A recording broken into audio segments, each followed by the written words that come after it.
What's up, everyone? Welcome back to another episode of Endurance Insights, where I go over a number of different topics, quotes, and things I'm thinking about in my coaching these days, to hopefully help you guys have some more insight into improving your performance down the line or just falling more in love with this awesome sport of endurance running, high rocks, triathlon, you name it.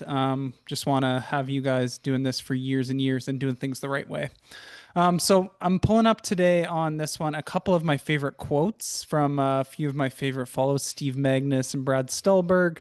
Going to talk a little bit about those who are training heroes versus race heroes and how you can maybe tweak some things in your training to make sure you're getting the results you deserve on race day that reflect your training and not leaving your worst ones out in training.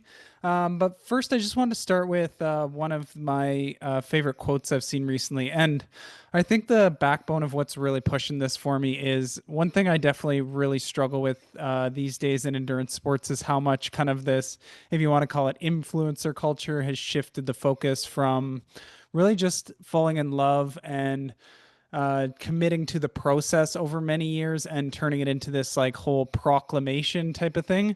So I see people announcing these massive goals. They're after like, here's day one of me becoming a professional triathlete, or here's my journey to qualify for the world championships.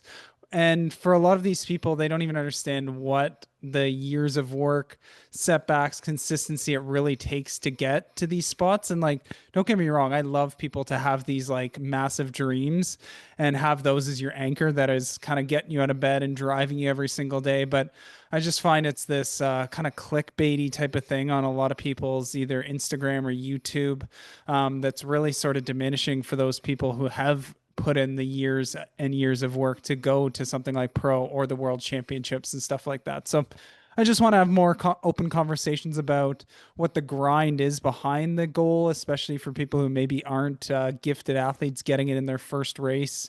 And just, yeah, talk about the grind behind it and less about the kind of headline and just throwing things out there without having the backbone to support it. Cool. So let's talk about a few of these quotes that I've seen recently that I've really liked and thought really capture, I think, my essence that I've seen over the years and have really enjoyed. So let's do a little screen share here. Cool. So let's start with this one. So this is a Steve Magnus quote, and kind of what I've just talking about is performance used to mean something. It was about doing the work and stepping into the arena and seeing what you were made of. And Steve talks about how it's kind of become more of a brand, a vibe, a marketing slogan. And really, it's just there's so much in these like gadgets and hacks, but really these tools are supposed to support the foundational work. And there's so much money behind buying all these tools to optimize performance when people have forgot that really one of the biggest things is just doing the essentials like moving your body often, stacking years and years of that solid work, not killing yourself and being out of it in a year or getting stress fractures, eating enough food to support the training, sleeping 7 to 9 hours, enjoying the process and building strong relationships with a community of like-minded individuals. So I do have to say I love that part about Instagram and Strava as those are really tools for me to connect and make awesome connections with athletes and that I end up meeting up with at races and have made lifetime friendships out of. And then, yeah, just showing up over and over for a long time, not putting a timeline on these things. If you're truly doing something you enjoy, you shouldn't have a timeline on it and should be in this for many, many years. So this was a quote I really enjoyed, and I think it's something that we need to pull people back to. And when I got into the sport, I think there was less of this influencer side, and maybe I'm just an old dog now. But really, I think these are the foundational things that have allowed me to be 10 years into triathlon and still really enjoy what I'm doing. And I feel like I'm doing things the right way and for the right reasons with like minded people that I really enjoy being around. So, um, yeah, just it's really not in what you do, but doing it and just doing this over and over for many years. So that's just the Steve Magnus one there. Definitely can check the full one out and read through it on his Instagram there. There's a whole bunch of sections in there. Next one, another Steve Magnus one, but this is a huge one I work with a lot of my athletes is some people can get so like get these fears and these debilitating things that stop them from being able to perform at their best on race day. So, coaching is a huge part of just letting people go of perfection and pressure and zooming out on the things that are truly important in this journey. And we remember like a race result does not define you as a person. And it's rarely because people don't care enough. It's because they care so much and they're worried about this Strava upload they're doing after, or impressing their coach on this exact number or this goal, arbitrary goal that they set for themselves 10 months ago, even if they got sick and injured along the way and aren't ready for that one. And they're just like, I'm going out at this pace till I blow up. And there's a time and a place for that. But I think executing things the right way where you're at and being honest with yourself is a huge one.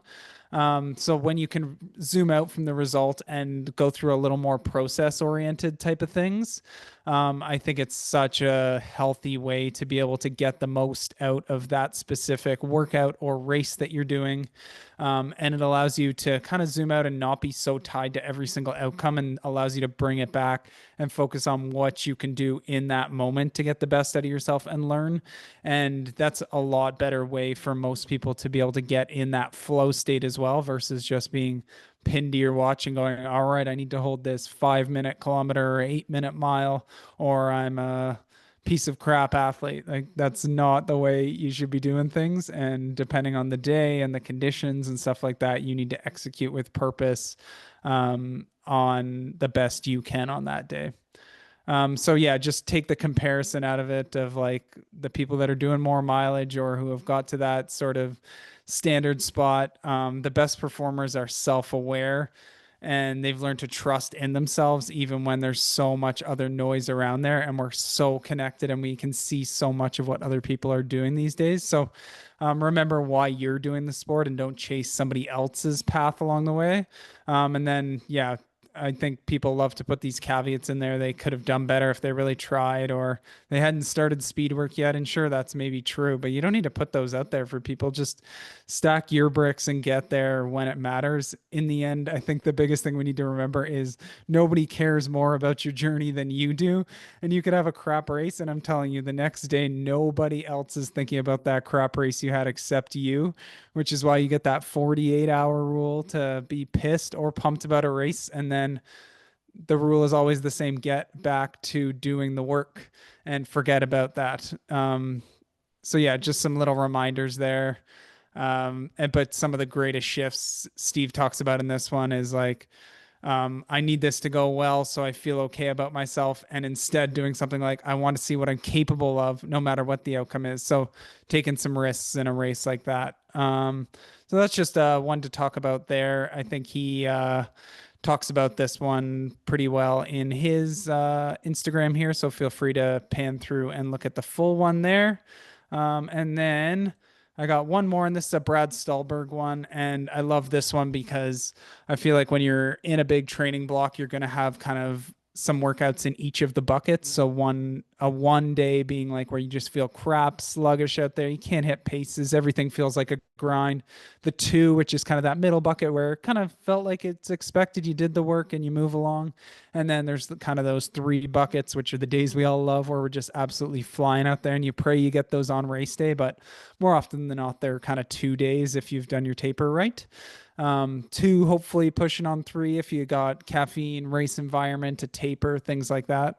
But this is a great piece to really think about how anybody can crush it when things are going well, but how you show up when things are getting hard are really, I think, the most important tools that athletes can learn. So this is why I also get a lot of people to pull back a little bit from being so data oriented in their training of like, sure, you have these like wattage targets or pace targets on the day, but I would say I more am trusting more and more in RPE these days and know what sort of these certain efforts are supposed to feel like to be able to get the, say I'm doing a 3 by 12 sweet spot or tempo type of workout, I know that should feel probably like a 7 out of 10 on these.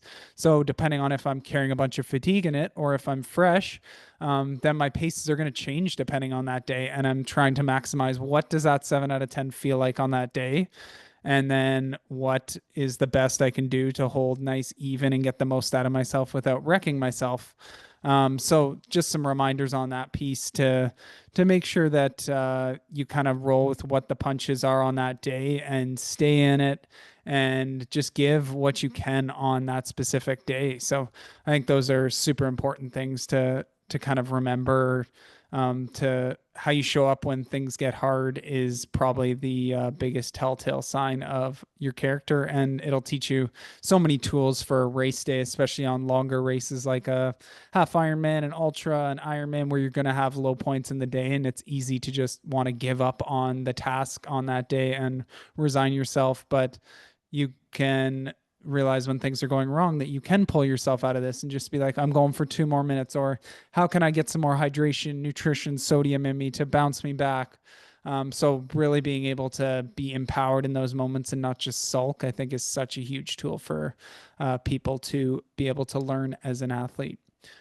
Cool. So last topic I wanted to talk about today was just talking about how I see a lot of people become training heroes and wonder why they have sort of crap race results and are like, hey, I could do this and this in training, but why could I not do this in races? So I really think you should be saving those max effort for a few times per year to really use them in a special way.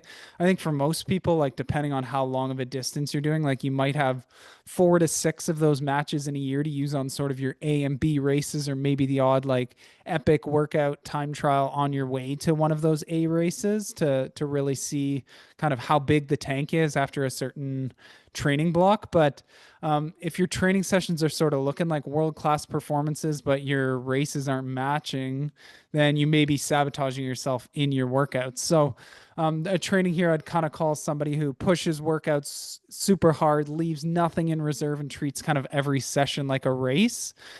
So if somebody does like an 8 by a K faster than race pace in training, but then they feel they can't even hit that when they get to the race, it's probably because a couple reasons why you're maybe not getting the race results you are hoping for and are a bit of a training hero here is you're probably overcooking sessions. So you're accumulating too much fatigue. So then when you get to race day, you've just dug too much of a hole that you don't have that actual pop you need for racing.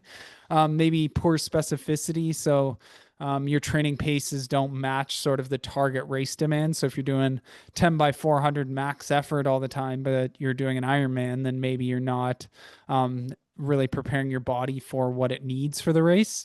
No progression. So maybe you're just going right to kind of that max workout right away versus doing maybe a 3 by 6 the first week and then a 4 by 5 coming up after that. And then maybe a 5 by 5, but progressions over many weeks of leaving a few in reserve goes a long way to building that capacity over weeks and then saving up that really heroic effort for the race day. And then another huge one is just an ego factor of chasing Strava kudos or trying to win group workouts. I'm never the person who's winning group workout sessions out there, but many people that beat me in workouts, I've beaten them many times in races. And I'll tell you, I will take the race result over the training heroics every single time. So what's the fix you can do to help yourself go from workout hero to race hero instead? So one of the biggest things I say is always leaving 5 to 10% in the tank, like 1 to 2 reps in the tank on most workouts. So not every day needs to be this max effort to get the stimulus, especially if we're doing these endurance sports where we need to come back day over day and do a bunch of solid work. So leave your best for those key workout days and hit those strong, but don't have to go to the well every single time. And then same to go with that, like on your easier days, don't make them harder than they need to be. That being said, if you're doing your workouts hard and getting close in that 95% range, of what you're aiming for that session, then you should want to go easy on those easy days. And then another one, just like we talked about, hitting the right zones. So making sure that you're doing the sort of right zones that are going to get you ready for your race. So learning your real race pacing and not just this arbitrary one that you've put on the calendar many, many months out, but where you're actually at. And a coach will give you those race kind of simulation workouts in the final 4 to 8 weeks so you can get in the real headspace and be like, okay, this is sustainable or it's not, or maybe I have a little bit more to give on race day. So you'll sort of learn those tools without having to actually fully race it in training, which is a key one. And then I do like to give people, like, maybe in a training block, one of those really key workouts where they go to max and sort of leave it pretty close to all out there so we can see, okay, we did a training block. How did it actually work out? And do we have a little bit more in the tank to be able to push up maybe our paces for the next training block or goals for the race? So use those sparingly. It shouldn't be an every single week thing or multiple times a week. So just remember, the goal of the training isn't to win workouts. It's to arrive fresh on race day, sharp and ready to win when it actually counts. Let me know your thoughts on this in the comments below, or send me a message on Instagram, or if there's any topics you want me to cover along the way. Thanks for tuning in, and I will see you again next week.